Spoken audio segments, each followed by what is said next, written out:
From Hollywood, California, the Lux Radio Theater presents Robert Montgomery and Josephine Hutchinson in The Count of Monte Cristo.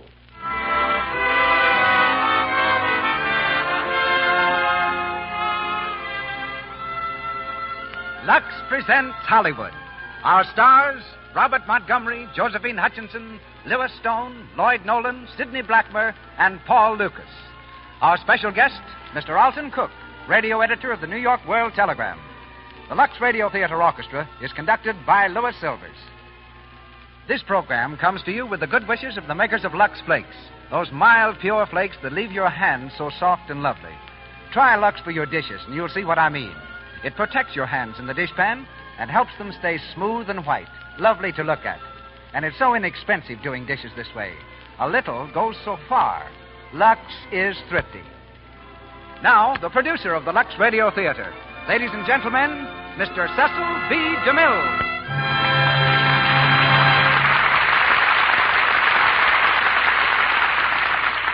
Greetings from Hollywood, ladies and gentlemen.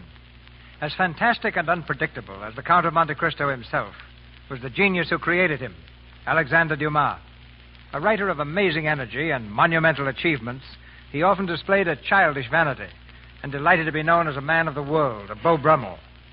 To protect his pride, he once fought a duel, attacking his opponent furiously, while with his free hand he struggled to hold up his trousers, which persisted in slipping down. For a pet, he selected a vulture, parading him on the streets like a peacock, until the vicious bird turned on him and took a piece out of his leg. Dumas made fortune after fortune, threw each one blissfully away, and died penniless. His novel, The Count of Monte Cristo, appeared only a few months after The Three Musketeers. It was like writing an Anthony Adverse and following it up with Gone with the Wind. In play form, Monte Cristo ran here and abroad for 39 years. Twice a motion picture, The Count of Monte Cristo comes to you with a star-spangled cast, headed by Robert Montgomery. His ability to assume a wide range of character types makes him one of the screen's most applauded actors, and especially equipped for the title role tonight. From Metro-Goldwyn-Mayer Studio, his latest picture is Fast and Loose. As Mercedes, we welcome back a superb artist in Josephine Hutchinson. Louis Stone, beloved veteran of countless films, is Abbé Faria. And our trio of conspirators is composed of those three experts, Lloyd Nolan as Danglars, Sidney Blackmer as Mondego, and Paul Lucas in the role of de Villefort. And now for the play. The Lux Radio Theater presents Robert Montgomery and Josephine Hutchinson in The Count of Monte Cristo, with Lloyd Nolan, Sidney Blackmer, and Paul Lucas.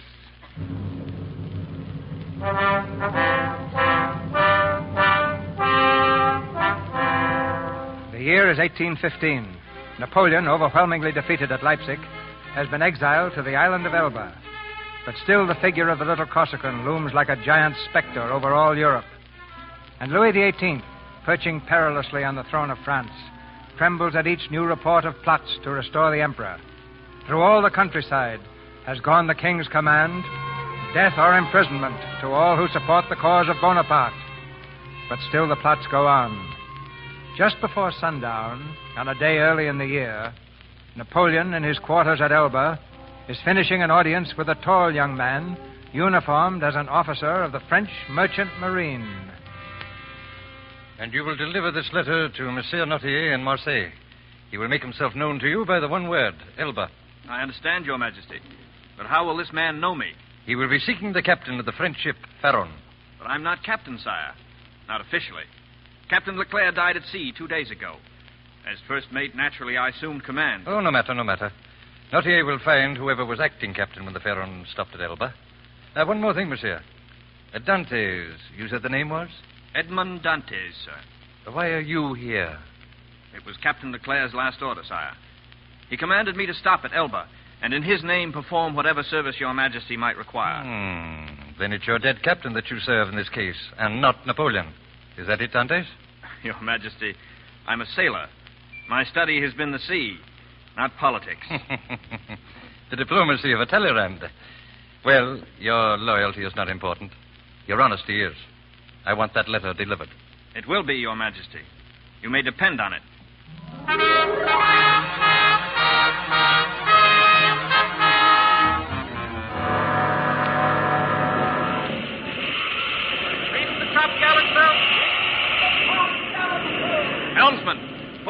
died before the gale. Aye, aye, sir. Will we ever see Marseille again, Monsieur Dantes? Oh, don't be a fool, man. The Pharaon loves a storm. I'll be in my cabin if you need me. Aye, aye. Danglars. Dantes, I've been waiting to see you. Yes? Well, you'll usually find me on the bridge during a gale. I thought it might be better to see you here. I don't like our riding before the wind like this, Dantes. It's too dangerous. Now, if Leclerc had named me captain when he died... But he didn't. I'm in command, and I'll give the orders I think best.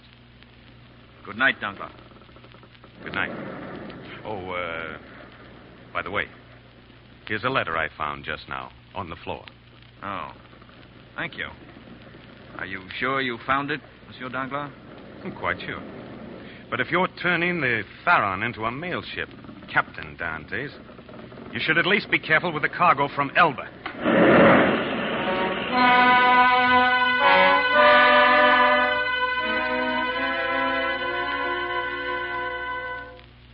Pharaoh, what news? Is there any word from the Pharaoh? None, Mercedes. I saw Monsieur Morel, the owner. He's given up hope. It's useless, Mercedes, believe But me. it can't be. Ships have been late before. As late as this? Why deceive yourself? The Pharaon was heavily laden. Not in a dozen years has there been such a storm. She was... Oh, please, Pharaoh. Don't you suppose I haven't thought of all that? Every day, every night. Mercedes, I know it's not the time to speak, but through all these months, whenever I have spoken of my love for you, you've refused to listen. It was Edmond Dantes who stood between us. But now, Mercedes, if the Pharaon doesn't come back, tell me at least that I may hope. I don't know, Pharaoh. I can't think of that now. Mercedes, give me your word. Promise me that if Dantes does not come back, you'll be my wife. Perhaps, Pharaoh. Perhaps in time Listen. A ship in the harbor. It's the Pharaoh and Edmund. It must be. It must be.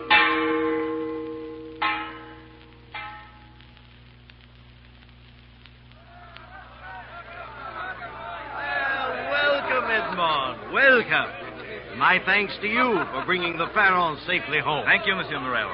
I only wish Captain Leclerc... He died at sea, Edmond. A sailor can't ask more. No, sir. And you, Danglars, welcome. Is the cargo in good condition? Yes, Monsieur Morel, as well as might be expected after a trip like that. Well, you're here, and the cargo's safe. That's all that matters. Perhaps. But we'd have missed that storm altogether if we hadn't stopped at Elba. You stopped at Elba? At whose command? At Dantes. At Captain Leclerc's. The order was his, sir. Then you were right to stop. Edmund. Mercedes. Edmund, my darling. It's you, alive and well and strong. You doubt it. Edmund, stop. Let me down. Edmund. Forgive him, Monsieur Morel. The man's a little mad. Well, he's not the only one. Dante, every day for the last 6 months, this girl has pestered me for news when you'd be home. Monsieur Morel. Well, he's here now. His time is yours. Go ahead, Captain Dante. Captain? Captain. From now on, you remain in command of the Pharaon. Monsieur Morel. Now, don't talk to me. Talk to him.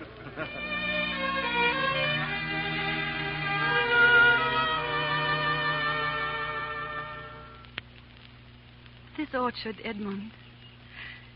Remember? Remember? I think I came here every day while you were gone. I used to lie under the trees and look up at the sky, wondering where you were and what you were thinking of at the moment.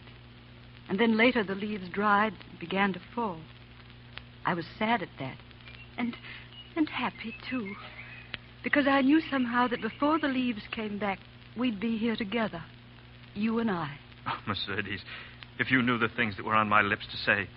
But now that I'm with you, I can't find words. I know. The nights I've lain aloft in the rigging and discussed your beauty with the stars. Or times of storm when I've stood in the prow and shouted your name into the gale, daring it to carry my voice to you. It was a kind of torture to be away from you. I felt that, too. And are you afraid of it, Mercedes? Afraid? There will be other voyages of the Pharaon, and other storms, and times we don't arrive when we're expected. Perhaps even... Well, I hadn't meant to say it this way, but... Oh, Edmund, of course I'll be afraid. Every time you sail, my heart will turn to stone till you sail back again. That doesn't matter, because I'll never doubt. Because I'll always know that you will come back. Mercedes.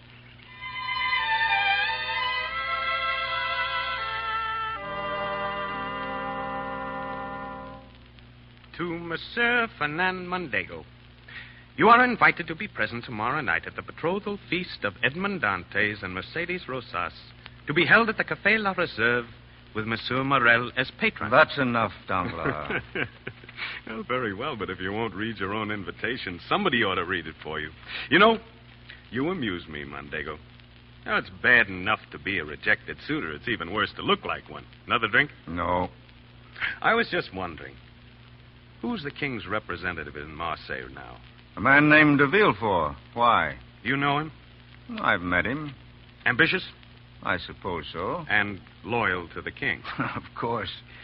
Then I wonder what Monsieur de Villefort would do if two good citizens, say you and I, for example, were to come to him with information concerning a certain young captain recently arrived in Marseille who stopped en route at Elba.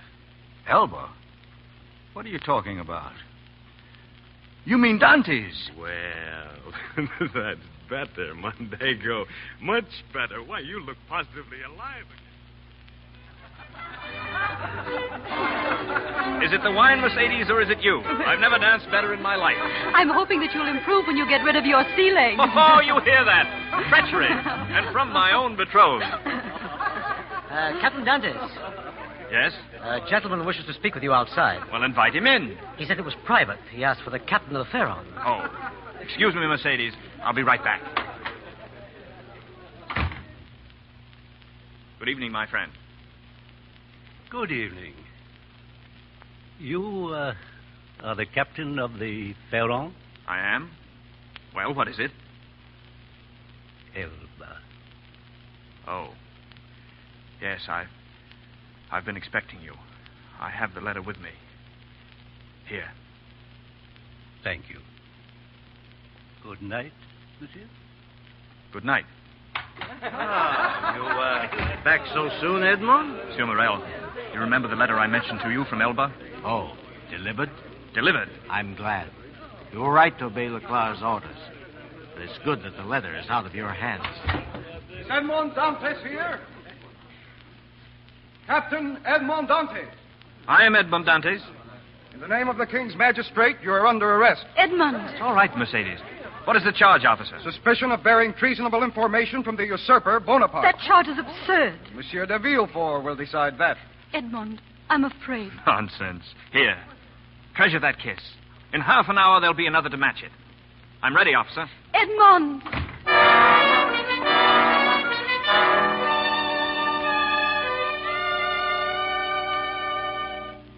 You arrested both of them? Yes, Monsieur de Villefort. We have the old man who received the note and the young officer who gave it to him. Good. I'll see the old one first. Yes, monsieur. The prisoner, monsieur. Good evening, Monsieur de Villefort. You? Monsieur de Villefort, is something wrong? No. Get up. I will examine the prisoner alone. Yes, monsieur. Meddling again. I thought you were in Paris. No. I'm in Marseille, held prisoner by my own son. Amusing, isn't it? Do you realize that if the king learned that my father is an active agent for Bonaparte... That you'd be in danger? That you'd lose your office and possibly even more? Of course I realize it, my son. And that is why the king will not learn, if you can prevent it. I'll see that you are escorted safely back to Paris. But you must be careful, do you understand? And above all, don't use the name de Villefort. A fair enough bargain for your protection. Thank you, my son. You rang, monsieur? Escort the prisoner to Sergeant Cranner. I'll give him full instructions later. Very good, monsieur. And send in the other prisoner.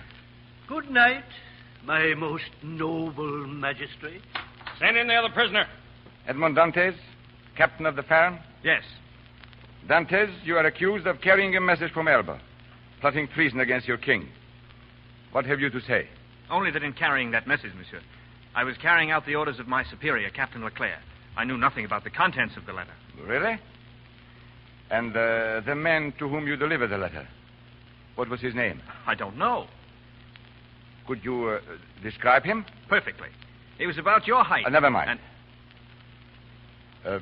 You say your captain ordered you to stop at Elba. Where is that captain? Dead.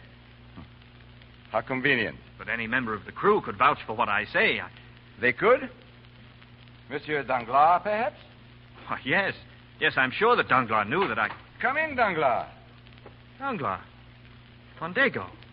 Danglars, Monsieur Dantes has just told me that in stopping at Elba, he was obeying the orders of Captain Leclerc. Do you confirm that statement? I do not. The order to stop at Elba was given by Dantes himself. Leclerc's last command had been to make directly for Marseille. Danglars, you're mistaken. I have no reason to lie. Nor have I. Monsieur Mondego, have you any reason to believe that Dantes is unjustly accused? Well, Mondego, tell him. The accusation is just. Dantes has long been a Bonapartist. His fiancée, Mercedes de Rosas, confessed it to me. That's a lie. He's lying. They're both lying. Oh, I see it now. They informed on me from the first. Listen to me, Monsieur de Villefort, and understand. Danglars lied because he wants to be captain in my place. Mondego because of Mercedes de Rosas. You can't take their word. I've heard enough. Guard. Monsieur? You will escort this prisoner to the Chateau d'If. The Chateau d'If, but that's for condemned prisoners. I have a right to You've trial. had your trial. Come along. Wait. Monsieur de Villefort, why you do this, I do not know. But someday I shall. Mondego, Danglars, your reasons I understand, and I'll remember. Take him away. And you'll see me again, I warn you. Though I may rot in the Chateau d'If, you have my word I'll find a way to meet you. All of you.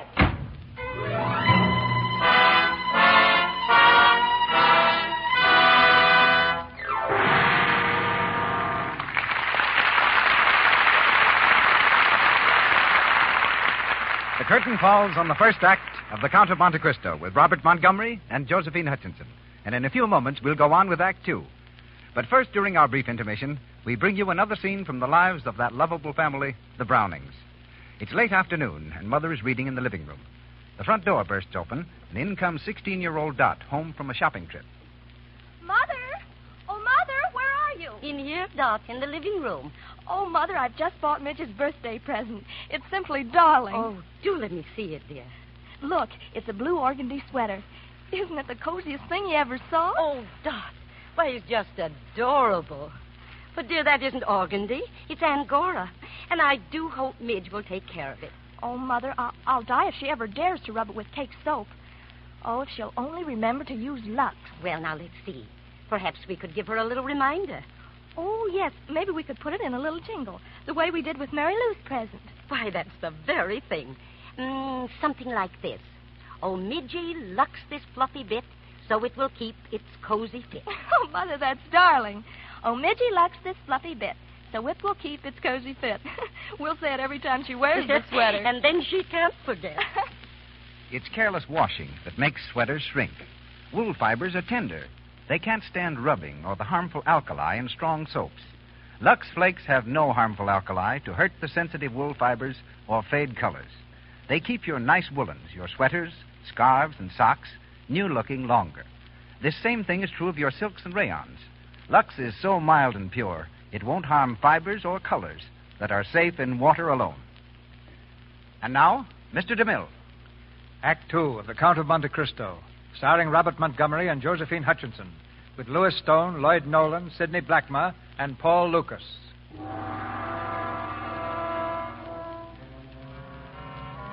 Eight years have passed. 8 years of living death for Edmond Dantes, lying forgotten in a dungeon of the Chateau d'If. Time has made great changes in the man.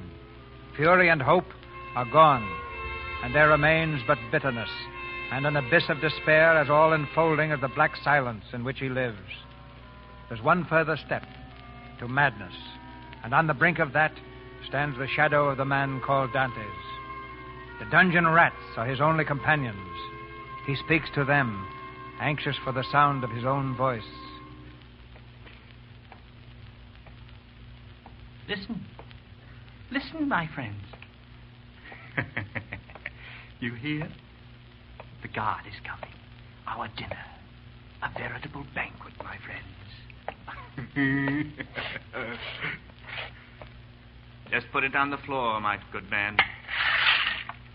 I'm not hungry, but my friends, the rats, will eat with me. Won't you, Mondego? And Danglars. And look at de Villefort. He's getting fat. God. God. What year is it? Tell me. In God's name, tell me. Speak to me. One word. Just one word. God. God, listen. You hear that? That water. Drip. Drip. Drip. Drip. There, where it falls under the stone. It goes forever like that. It will drive me mad. God, you're human yourself. Can you imagine what it means? The darkness in that water, beating against your brain. Stop it!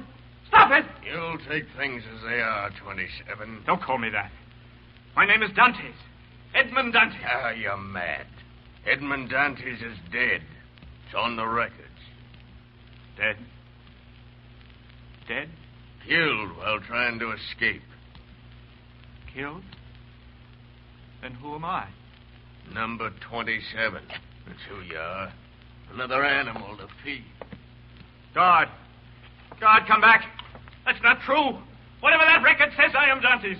Forget the water, forget everything, but tell them I'm alive. De Villefort lied. I am Dantes. I am Dantes. I am Dantes.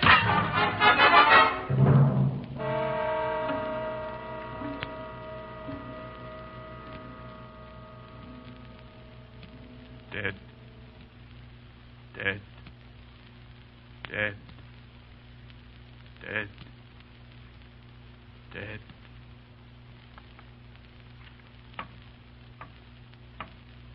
Name of heaven. God. God, is that you? God! God! Who is that? Where are you? Behind this wall? Beneath the floor? Here? Are you a prisoner? Answer me. There's someone there. Alive, there's someone there. I'll help. I'll help you dig.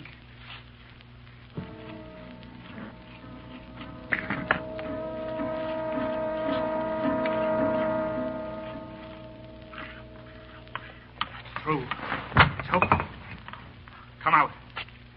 My hand. Take my hand. Well, why don't you speak? You can speak, can't you? Yes. Yes, I can speak. Another cell. 6 years I burrow through a wall of rock, hoping to reach safety, and my tunnel ends in a cell. I'm sorry, comrade, for your sake, but glad for my own. To see another human being, to feel the warmth of his hand, to talk. I know. But I shall find freedom. For now I'll have your youth to help me. Who are you, my son? I am Edmund Dantes. And I am the Abbé Faria. The mad priest, they call me here. Mad, you? Oh, it is convenient. Even a prison guard must feel pity for a mad old man. How long have you been here? I don't know. They brought me here in February 1815. 8 years? This is the 7th of June, 1823. 8 years? Then I'm still young. You know the date. How? When you see my cell, you'll understand. We'll go there now. Wait. And if the guard should pass, your bed there empty. But yours now. I'm sleeping on it, or so it appears. A dummy, my son, made of blankets and straw. And there must be one here for you. I'll show you. Meanwhile, tell me why you're here. Are you innocent? Remember, I am a man of God. I am innocent, Father. Believe me. Tell me. I was first mate of the ship Pharaon. My captain, Captain Leclerc, was dying. He called me.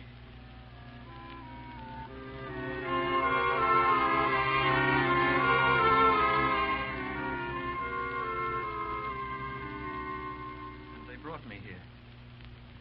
Since then, save for the guard, I've seen no living soul except yourself. And that is all. But for one thing. I learned from the guard that to the world outside, Edmund Dantes is dead. Naturally, my son. Naturally? You think this man de Villefort would have risked investigation It was so simple for him to certify he was dead. But it is better so. That certificate may serve you well when you're free. Free? Abbe Faria, there is hope of escape. I'm sure of it. One of two routes from my cell is certain to lead to the outer wall. This one was wrong. The other cannot be. Freedom.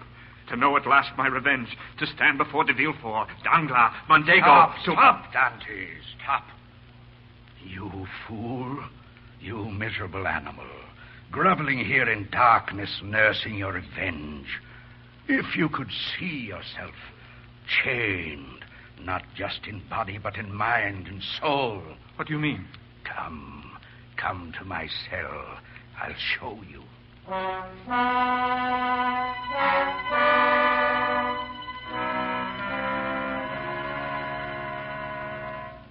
It's unbelievable, Father.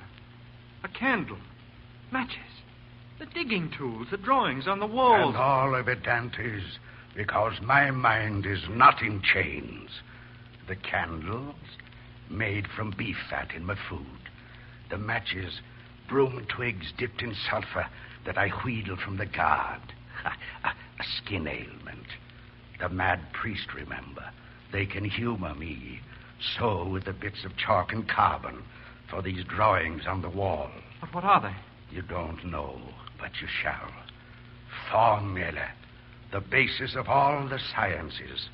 There, quotations from the great literature of the world. Inscribed in different forms upon these walls, you'll find the sum total of man's knowledge. It's not possible, Father. Not in this darkness alone. You've seen but a part of what I've done and what I can do. What we can do. We? Yes, our tools are crude. Our task long, but that is fortunate, my son. For it will take long to make you worthy of your freedom. All that I know I shall teach you. And when your freedom comes, you shall go forth into the world with the mind, the body, and the soul of a Superman. You will serve Edmond Dantes, not as another horseman of the apocalypse, but as an avenging angel doing the work of God.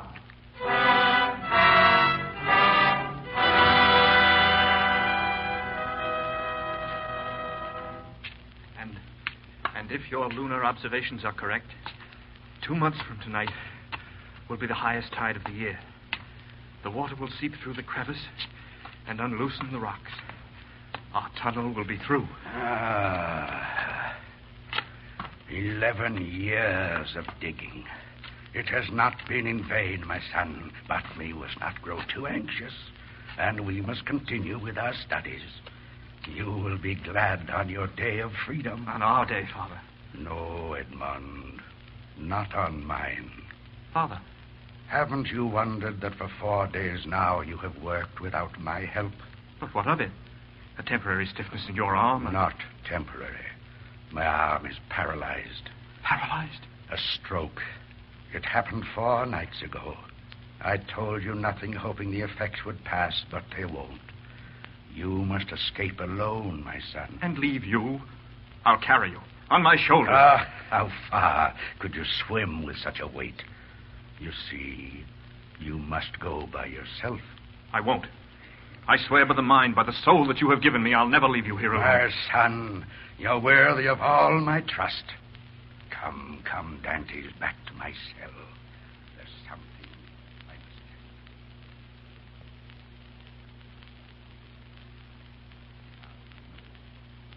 tell you. Millions, Edmond. Unnumbered millions. The whole of the Spada fortune.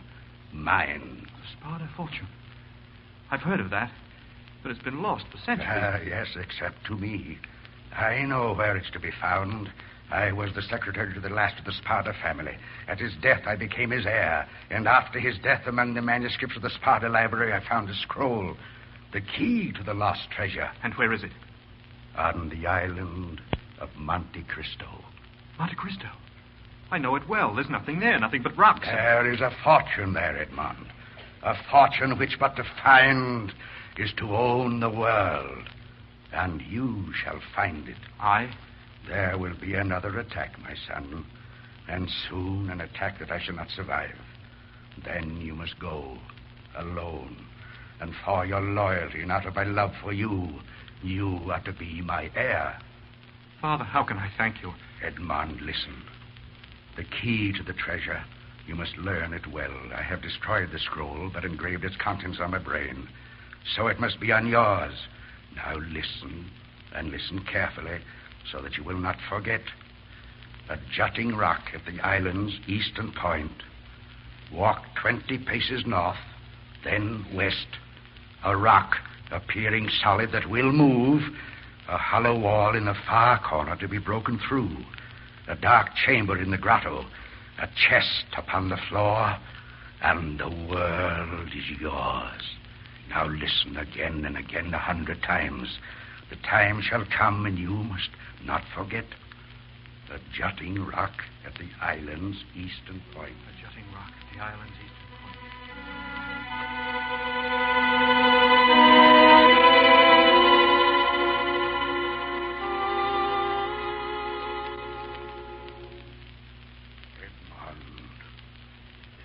Edmond.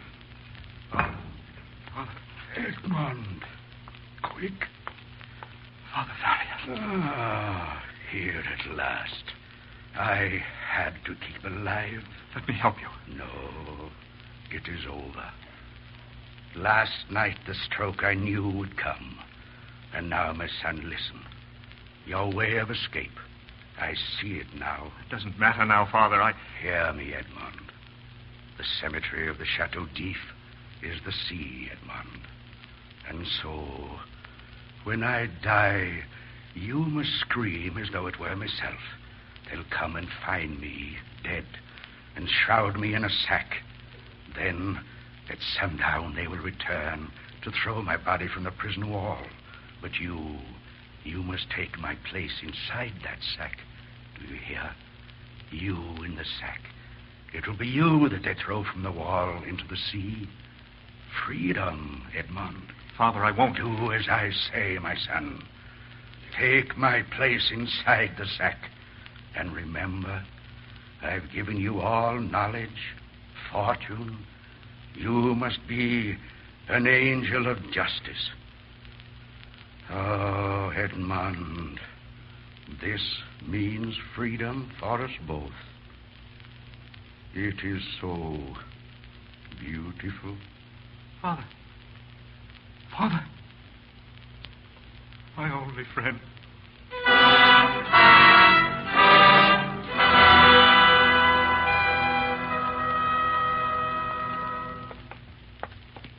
Well, the old fool found the one sure way of leaving the Chateau d'If. Did you tie him in the sack yet? This morning. Here's the cell. You take his head, and I'll take his feet. He's heavy for an old man, isn't he? Didn't seem this heavy this morning. Oh, well, perhaps he'll sink all the quicker. Move along now to the top of the seawall.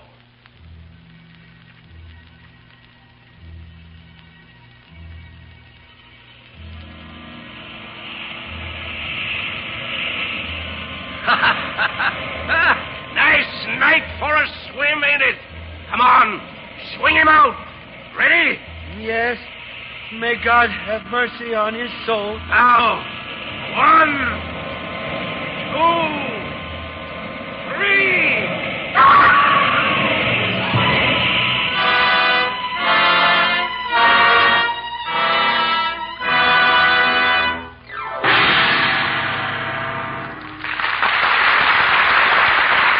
Pause for station identification. This is the Columbia Broadcasting System.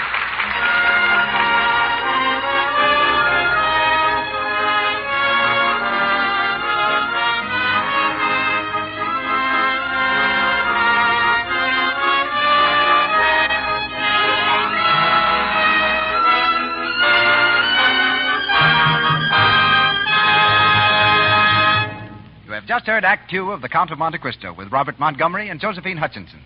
Before Mr. DeMille introduces our invited guest, let me remind you that more than 1,000 department stores throughout the country advise their customers to use Lux Flakes.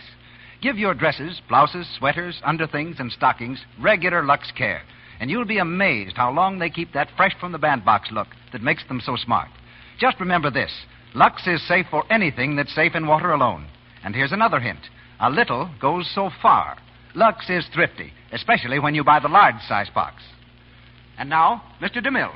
For the enjoyment radio brings us, we're indebted not only to the sponsors who provide us with our talent, but to the hundreds of radio editors whose criticism and suggestions have aided immeasurably in advancing this medium of entertainment.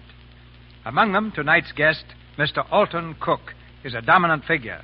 Conducting a daily column in the New York World Telegram, Mr. Cook each year tabulates a continent-wide poll to determine the outstanding programs of the past 12 months. He reports tonight on this poll of radio editors in the United States and Canada. Speaking from New York City, Mr. Alton Cook. A little less than 5 years ago, a cast of good actors with Miriam Hopkins and John Bowles as their stars gathered in a radio studio and sent a play called Seventh Heaven through loudspeakers all over this continent. From this window at my elbow in New York, I can't lean out to ask, do you remember that day, Mr. DeMille? I'm sure you remember it as well as I do. That was the start of your radio theater. Before that year was out, the New York World Telegram gathered the votes of radio editors in the United States and Canada. The weekly programs of your new radio theater were voted the best dramas of 1934. The casts of that first year began like a who's who of Broadway and Hollywood. The plays, a survey of the most heartwarming and mirth-stirring writing of our time, gathered from stage and screen. The pace you have set has been a hard one to keep, I'm sure. But each year, we radio editors have assured you that your pace has not slackened. The 1939 World Telegram poll of radio editors has just ended. The verdict is the same. Your radio theater has been far ahead through all the 5 years since that day it began. Along with all the other radio editors of the United States and Canada, our congratulations to you and to your sponsor. Along with the honor of this award, Mr. Cook, we recognize our responsibilities for the future.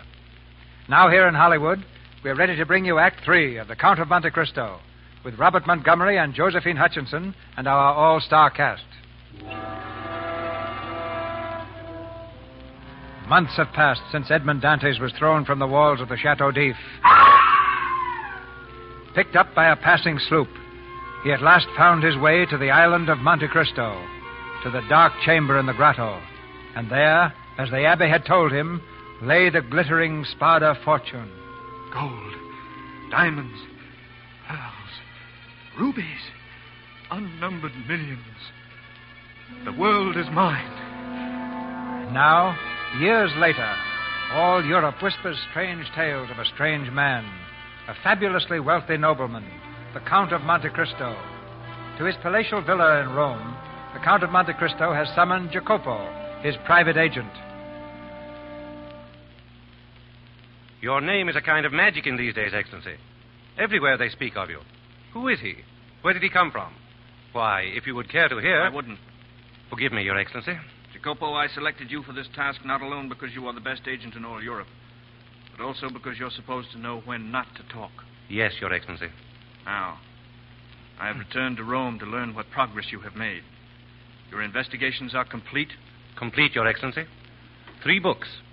Hundreds of entries in each. This is the record of the man de Villefort, this of Danglars, and this Mondego. Every movement each has made since February 1815. You've done well, Jacopo. It was not always easy. These 3 are, shall I say, clever men. De Villefort now holds the position of King's attorney. Much evidence of dishonesty in office. De Villefort, King's attorney. The others?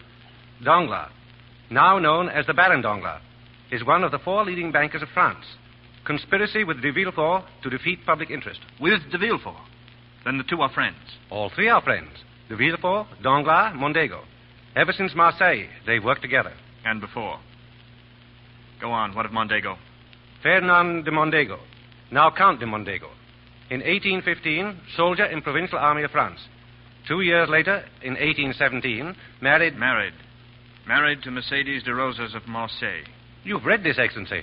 No, my friend. But I've done some investigating of my own. Go on. Through questionable activity, Mondego rose quickly in the army. Served as aide to Ali Pasha of Albania against the Turks. Has one child, a son, 19, Albert de Mondego. Lieutenant Wait. in the... A son?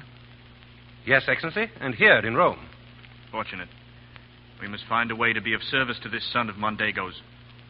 Arrange it, Jacopo. At once, Your Excellency. Perhaps if he is grateful enough, he may invite us to Paris. To his home. Perhaps. Yes. Yes, the time has come for the Count of Monte Cristo to open the gates of Paris.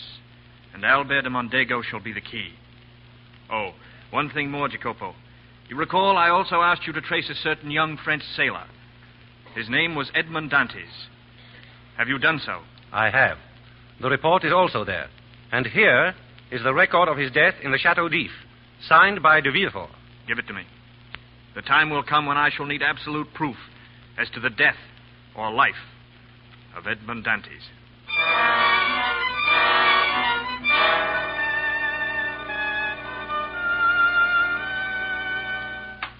Good evening, Baron. Good evening. Is the Count Mondego at home? Why, yes, monsieur, he's right here. Oh, Danglars, come in, come in. Well, Fernand, why this sudden call here? You know that de Villefort expects us within an hour. De Villefort is stopping here later. Anyway, there may be more important things to be considered, my dear Danglars. What do you mean? We have helped each other on business matters before, haven't we? And we always managed to agree on terms? Yes. Get to the point. Suppose through me your banking house gained a client, Danglars. The richest client in all Europe. The Count of Monte Cristo. What? He's here now. In there with my son Albert. Just arrived in Paris and anxious to be introduced. Well, do we understand each other, Danglars? Perfectly. Oh, here he is. Father, may I present the Count of Monte Cristo? Charmed, monsieur. Albert has told me of your kindness to him, how you saved him from the hands of bandits. Any kindness I have shown your son, monsieur, is more than repaid by this introduction to his father. And now, Count, may I present the Baron Danglars? A great honor. Your Excellency, the honor is mine. You're in Paris on business, I presume. Yes, but my business is a pleasure. Will you be here long? Only until my business is completed. By the way, Baron, I should like to have your house handle my banking while I'm in Paris. Oh, why, delighted, my dear Count. Excellent. And I wonder if you would contact my British brokers for me. Tell them I said to buy 50,000 shares of Anglo-Spanish. 50? Oh, very good, very good. Monsieur de Villefort, the King's attorney. Ah, Monsieur de Villefort, in good time. I'd like to have you meet the man who saved my life in Rome, the Count of Monte Cristo. I am honored. A pleasure, sir. I have followed your brilliant career at the bar with a great deal of interest. One does what one can, my dear Count. Exactly. But don't let me detain you, gentlemen. The great nation of France awaits your services. We shall meet soon again, I trust. Indeed, I shall plan for it, Count Mondego. Oh, Monte Cristo, you did say 50,000 Anglo-Spanish, didn't you? 50,000. Good day, gentlemen. And now the most important introduction of all, my mother. Oh, she's in the garden. Somehow I didn't want her to meet you with the others. I see. Oh, here she is and waiting for us. Mother, I bring him to you at last. The Count of Monte Cristo. My dear Count, how can I ever thank you for saving my son's life? It was nothing. I am more than repaid by the honor of meeting you, Madame de Mondego. Two things are rare among the women of our day. Great beauty and fidelity. Here I find both. You hear, Mother? I told you you'd never meet anyone like him. And now, if you'll excuse me. Oh, I almost forgot. I am planning on a ball to open my new estates near Fontainebleau, and I should like my guest of honor to be the father of my first Parisian friend. Your father, Albert. Do you think he'd mind? Mind? He'd be delighted. I thought it would be particularly apropos to combine it with an Albanian pageant and a series of tableaux showing the court of Ali Pasha, where your father gained such fame and honor. But that would be wonderful. And you, Madame? The plan has your approval? I could only say that in paying any honor to my husband, Your Excellency is more than generous. Be assured, Madame, the honor I shall pay him is less than he deserves.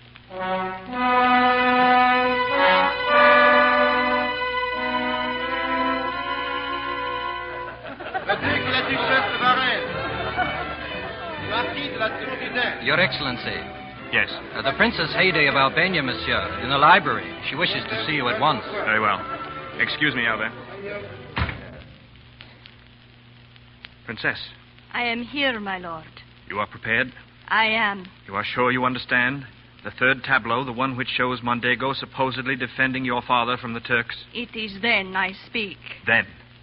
You are not afraid? No, my lord. I shall be telling the truth. My father was murdered by the Count de Mondego. My mother and I were sold into slavery at his command. I shall tell them, everyone, that the Count de Mondego is not the hero they think him to be. That he betrayed my country and betrayed France. Exactly. Now come with me.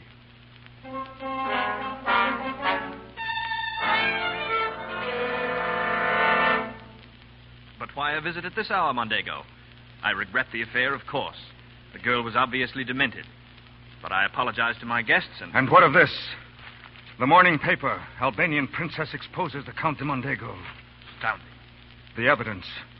You gave it to them. You knew. And if I did, Mondego, what then? I'll kill you. Put down that gun. You won't shoot me, for you're afraid. Not even knowing who I am, you fear me. But when you know... Stop. Stay away from me. Put down that gun. Who are you? Go back, Mondego. Go back to when you thought life was cheap. Go back to when you could kill a man with lies. Go back, Mondego, to Marseille, the Chateau d'If. Dantes! Edmond Dantes! Dantes. You may go now, my friend, and take your gun with you. Perhaps you do have courage of a sort. Goodbye, Count Mondego.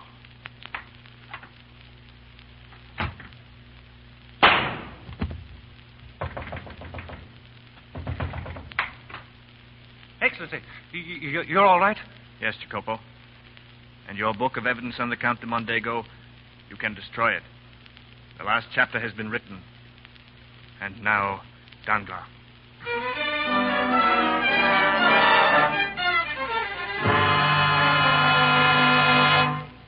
We're ruined. Ruined, do you understand? Both of us. Just a moment, Danglars. Calm yourself. Why are we ruined? Anglo-Spanish. You sent the order to London. I acted on it here. Converted everything I own into Anglo-Spanish. And it's failed. Collapsed. We're ruined. Why? I knew it would collapse. You knew. But you've been buying. Your message to Thompson in French in London. The message was in code. Though it said to buy, it really meant to sell. You see, Thompson in French is owned by a man named Edmond Dantes. By who? Monte Cristo. But you said... Edmond Dantes. Monte Cristo. They are the same, Danglars. No. No. The same. Look at me. Look at my eyes. Look, Danglars. Dantes. No. No. No!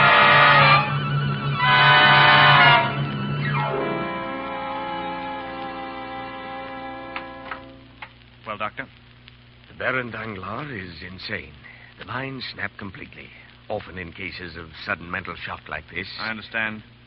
Jacopo. Excellency. The second volume. Closed. Very good, Your Excellency. Your Excellency. Yes? The Countess de Mondego. Here?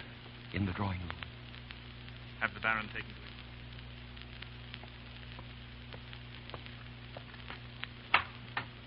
Madame. Your Excellency. I regret that you've come at such an unfortunate time. The Baron Danglars has just been taken ill. Fernand, and now Danglars. Your Excellency, I've come here about my son. Albert? He feels that you're responsible for his father's death. Tomorrow he's sending his seconds to you. A duel. But you can't kill him. You can't kill my boy. Madame, this duel was not of my planning. But you made it inevitable. What other course is left for him? Please, please, I beg of you. Haven't you had your vengeance, Edmond? You knew. The first When? day Albert brought you to me. Edmond, I can't blame you for your bitterness. But try to understand. I did wait. And then one day we went to the Chateau d'If. And they showed me there the record you had died. And then? Then nothing mattered. I married Fernand. Our life was a nightmare, Edmond. Except for Albert. He's all I have. He's all I've ever had. Save you. The you that was 1,000 years ago. Please save him for me, Edmond. I shall. You need have no fear. There will be no duel. Edmond Dantes, alias the Count of Monte Cristo? Yes? You are under arrest by order of the King's attorney, Monsieur de Villefort. De Villefort? Volume 3.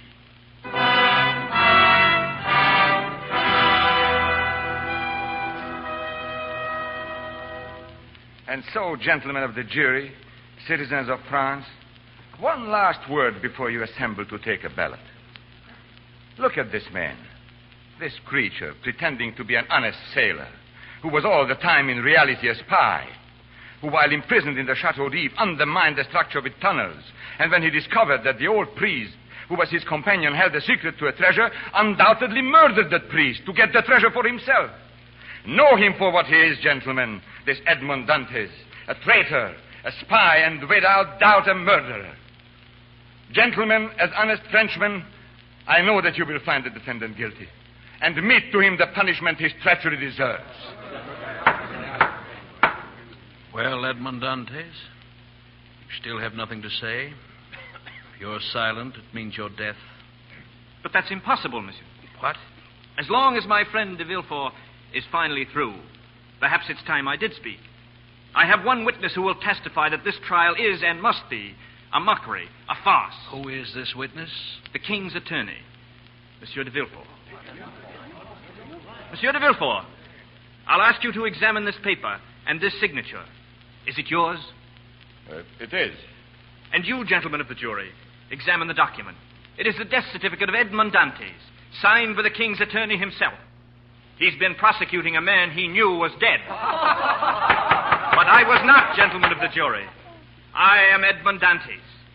Yes, and Monsieur de Villefort knew I was alive. Why, then, did he affirm me dead? For the same reason that he sent me to the Chateau d'If without a trial. He was afraid. Afraid that if I were given a trial, a man named Nortier would be exposed as a Bonapartist. And Nortier was the father of de Villefort himself. That was why I died, according to this paper. That was why I went to jail for a crime I did not commit, as did thousands of others in recent years. Here is the record, gentlemen, the record of corruption that is the career of Raymond de Villefort. Read it, my friends, and then judge which of us is traitor to France and to his king.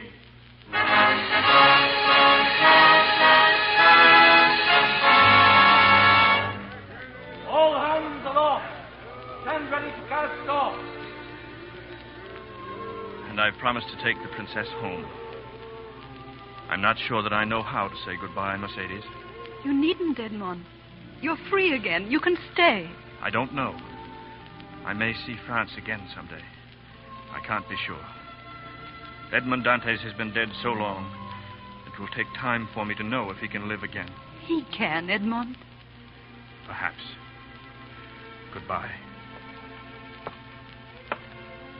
Mother, will he ever come back? Yes, Albert. He'll come back. He said he would a long, long time ago.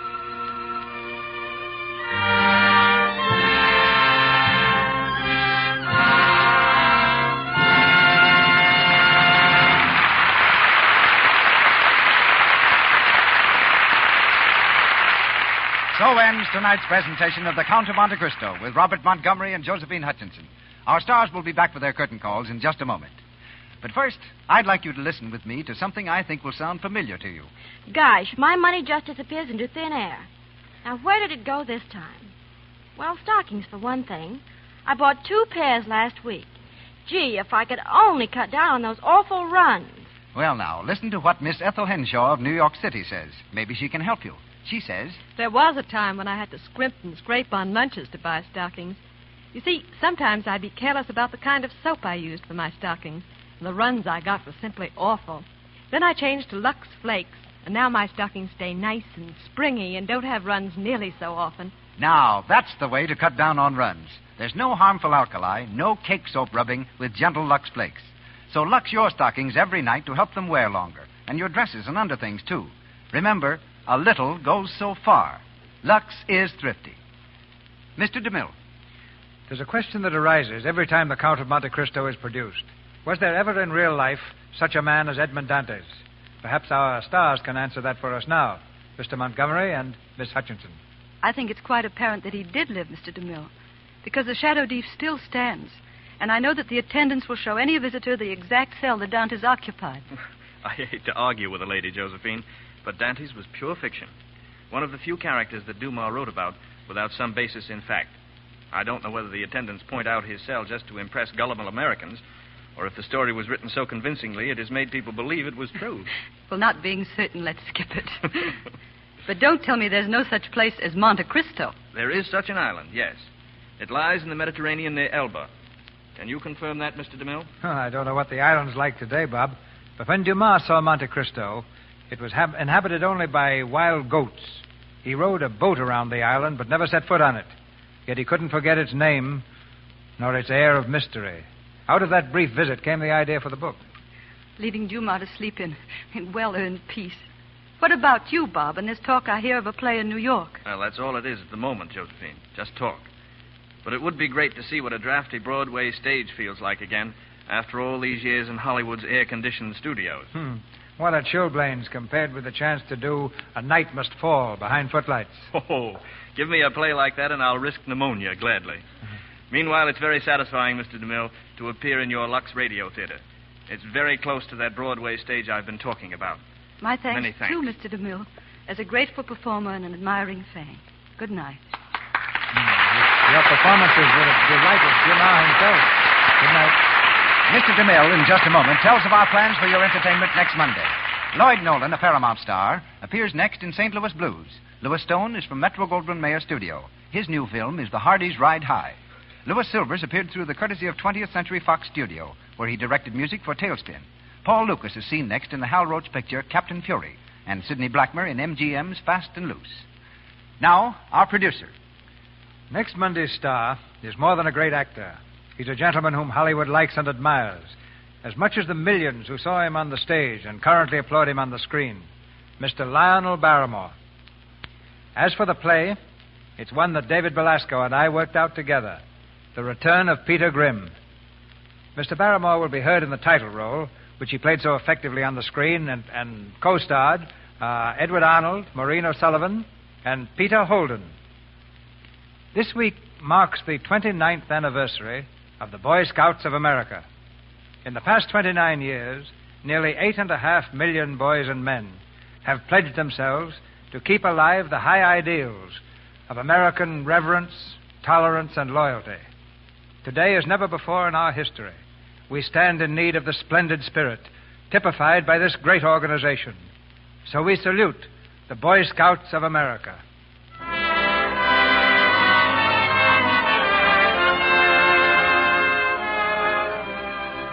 Our sponsors, the makers of Lux Flakes, join me in inviting you to be with us again next Monday night when the Lux Radio Theater presents Lionel Barrymore in The Return of Peter Grimm, and co-starred Edward Arnold, Maureen O'Sullivan, and Peter Holden.